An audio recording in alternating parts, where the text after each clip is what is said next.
Polisi singgung kemungkinan upaya percobaan pembunuhan dalam kasus KDRT Lesti Kejora. Kasus KDRT yang dialami pedangdut Lesti Kejora terus bergulir. Ini jawaban polisi soal kemungkinan upaya percobaan pembunuhan. Polisi benar menegaskan jika Rizky Bilar telah melakukan tindakan penganiayaan alias KDRT pada sang istri Lesti Kejora.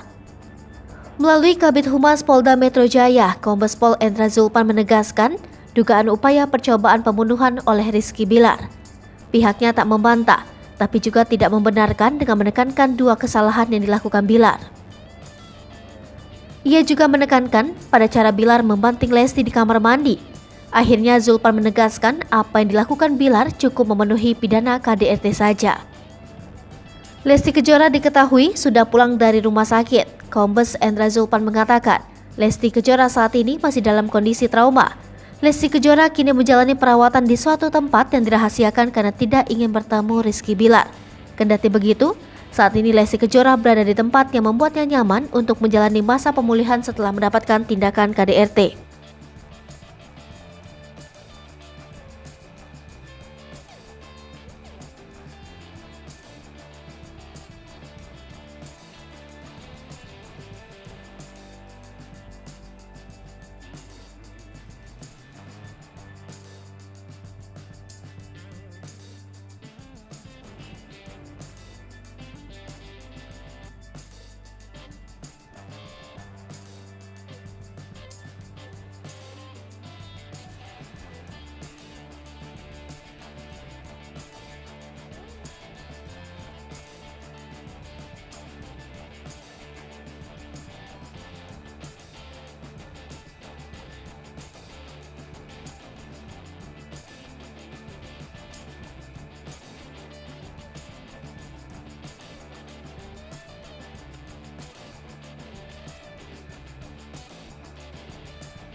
Pemirsa Selipopo TV, jangan lupa komen, like, dan subscribe, serta tonton terus berita-berita terupdate lainnya ya.